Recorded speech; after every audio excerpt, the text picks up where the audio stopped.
कोई भी सपना साकार करने के लिए सबसे जरूरी है सही कोच का होना। चुनिए शिक्षा मंत्रा अकेडमी को और करें अपने MPSC and all competitive exams का सपना साकार।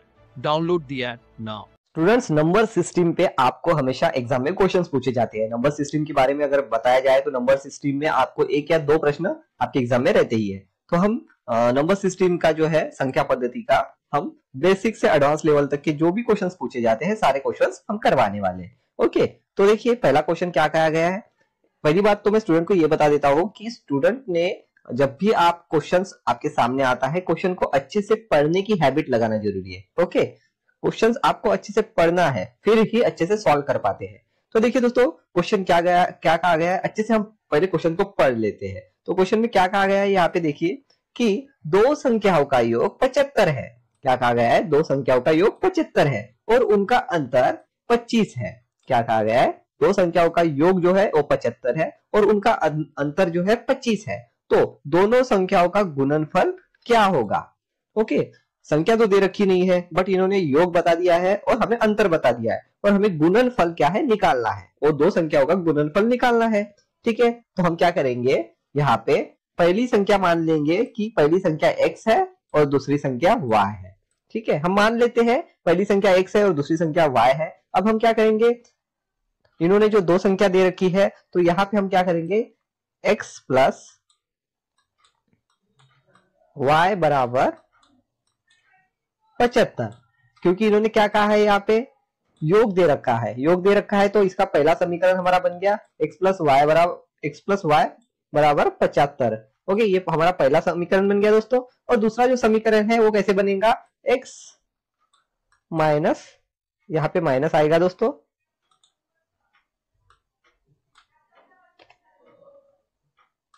x minus y equal to 25। क्योंकि यहाँ पे 25 क्यों आया, क्योंकि यहाँ पे अंतर दे रखा है। अंतर शब्द पे ध्यान दीजिए, अंतर जब भी यहाँ पे दिया जाता है तो यहाँ पे माइनस आता है। ठीक है, ओके, तो x माइनस वाई बराबर 25। तो ये हो गया हमारा दूसरा समीकरण। ओके, अब हम इसको छुड़ा लेते हैं। तो प्लस y और माइनस वाई जब भी आपको दिखे तो उसे कट कर दीजिएगा। ओके, और x का क्या हो जाएगा, 2x हो जाएंगे। 75 और 25 कितने हो जाते हैं, 100। ओके, अब इसको हम इसका सॉल्व कर लेते हैं। 2x इक्वल टू 100 का क्या हो जाता है, x इक्वल टू 50। x की वैल्यू हमें मिल गई है, x की वैल्यू क्या है 50, x की वैल्यू हमें मिल चुकी है। अब हमें y की वैल्यू निकालनी है, क्योंकि x की वैल्यू हमें मिल गई है, अभी हमें y की वैल्यू निकालनी है। तो y की वैल्यू निकालते समय हमें क्या करना है, ये जो दो समीकरण हमें मिले हैं, दो में से किसी भी एक समीकरण में हमें x की वैल्यू रख देनी है और y की वैल्यू हमें अपने आप मिल जाएंगी। हम दोनों में से एक किसी भी समीकरण में सिर्फ x की वैल्यू हमें रखना है। तो हम क्या करेंगे, पहले नंबर का जो समीकरण है उसमें हम x की वैल्यू रख के देखते हैं। ठीक है, तो यहाँ पे क्या कहा है, x है, पहला समीकरण x plus y equal to 75। ये हो गया हमारा पहला समीकरण। ओके, यही समीकरण हमने यहाँ पे लिख लिया है। तो अभी क्या करेंगे, x की वैल्यू, हमें y की वैल्यू निकालनी है तो हम x की वैल्यू यहाँ पे रख देंगे। x की वैल्यू हमें क्या मिली है, x की वैल्यू हमें 50 मिली है, तो हम 50 यहाँ पे रख देंगे x की जगह पे, प्लस y इक्वल टू 75।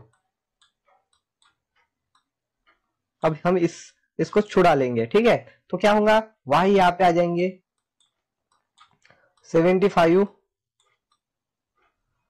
संख्या की तरफ चली जाती है, संख्या इस तरफ आ जाएंगी।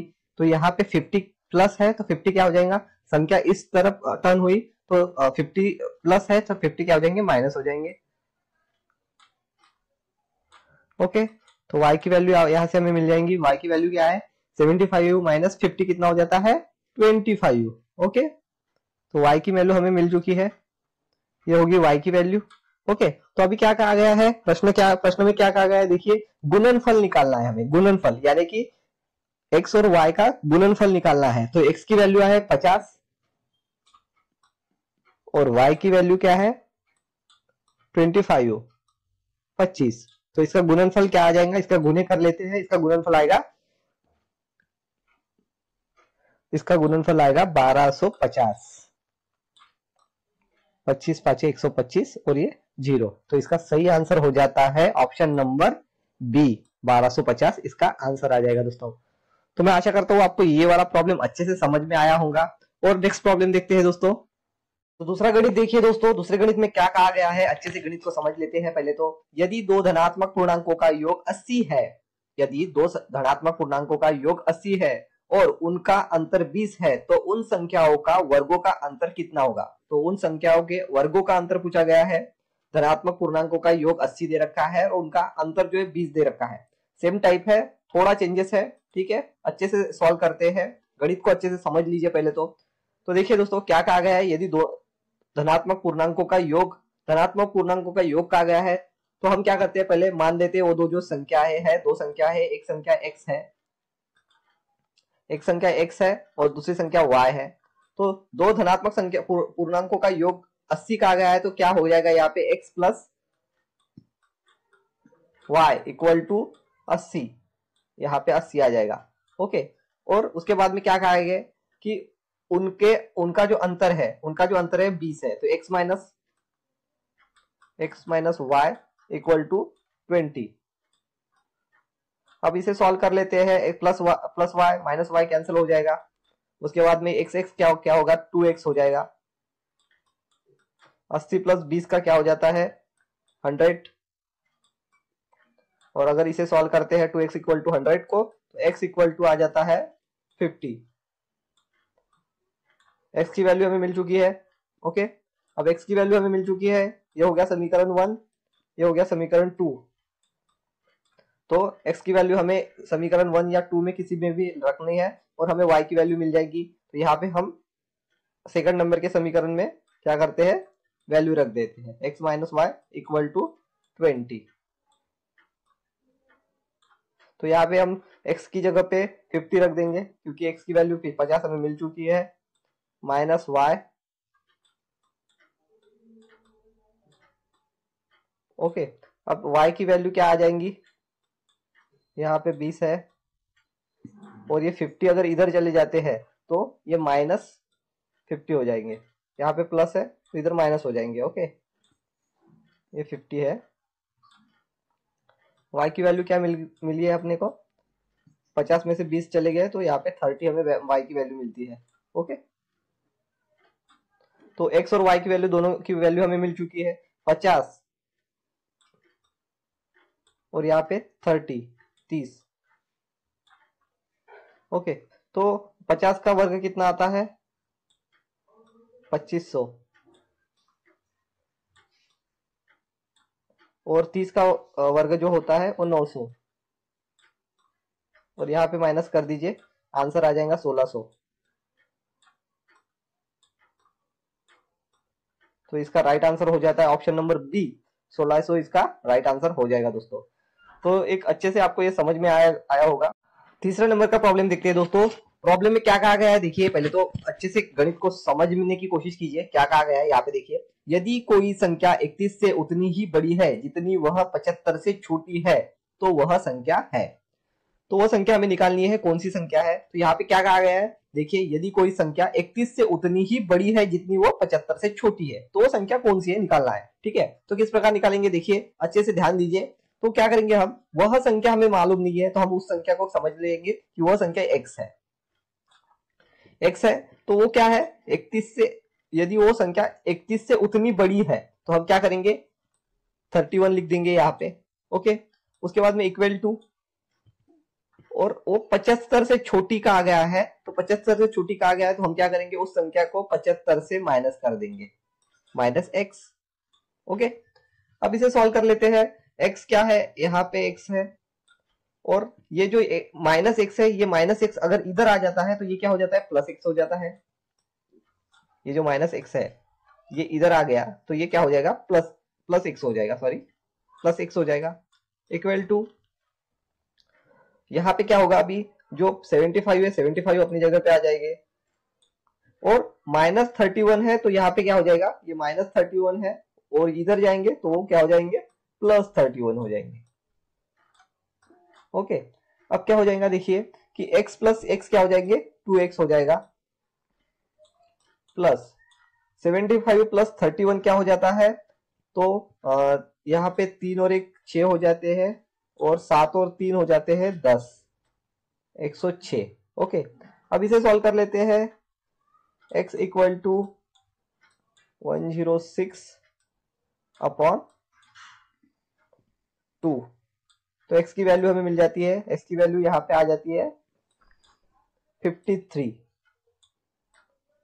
ओके, तो अब यहाँ पे आप देख लीजिए कि जो 53 है, 53 अगर आप 53 31 में आप 53 ऐड करते हैं, सॉरी 22 ऐड करते हैं, तो यहाँ पे आपको 53 मिल जाते हैं। ओके,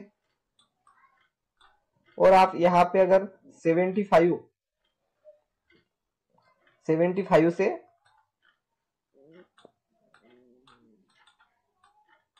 22 घटा लेते हैं, तो यहाँ पे आपको 53 ये रेशो मिल जाता है। ओके, तो इसका सही आंसर हो जाता है ऑप्शन नंबर डी, 53 वह संख्या है दोस्तों। नंबर का प्रॉब्लम देखिए दोस्तों, 4th नंबर के प्रॉब्लम में क्या कहा गया है, गणित को अच्छे से पढ़ लीजिए, पहले गणित को समझने की कोशिश कीजिए। ये जो प्रॉब्लम है बार बार एग्जाम में पूछा गया प्रश्न है, वेरी आईएमपी की कैटेगरी में आने वाला प्रश्न है। तो देखिए क्या कहा गया है, गणित की एक परीक्षा में 5 उम्मीदवारों द्वारा प्राप्त अंक लगातार 5 विषम पूर्णांकों में है। यदि उनके कुल अंक 185 है तो उच्चतम अंक कितना होगा। क्या कहा गया है, गणित में एक परीक्षा में 5 उम्मीदवारों द्वारा प्राप्त अंक लगातार 5 विषम संख्याओं में, विषम संख्या कहा गई है, ठीक है। और यदि उनके कुल अंक अगर 185 है तो उच्चतम अंक कितना होगा। ओके, गणित अच्छे से समझ गया। हम क्या करेंगे, हमें क्या करना है, 185 को 5 से भाग करना है, 185 को 5 से भाग कर लेते हैं।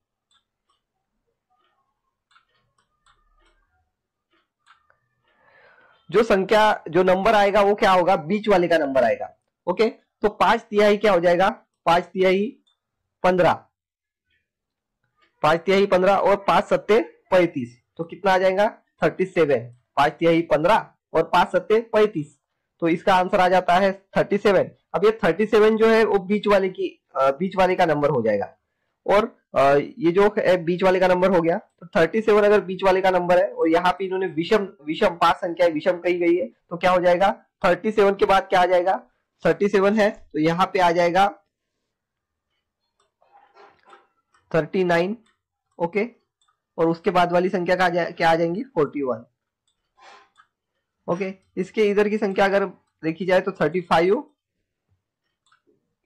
और ये 33, पांचों संख्या में मिल गई है, 5 विषम संख्या कहा गई है, तो पांचों विषम संख्या है। और सबसे उच्चतम अंक कितना है, सबसे उच्चतम अंक पूछा गया है, यहाँ पे आप देख सकते हैं सबसे उच्चतम अंक क्या है, तो 41 सबसे उच्चतम अंक है दोस्तों। तो इसका आंसर हो जाता है 41, ऑप्शन नंबर सी यहाँ पे राइट हो जाता है दोस्तों। ठीक है, तो मैं आशा करता हूँ आपको ये गणित का प्रॉब्लम अच्छे से समझ में आया होगा।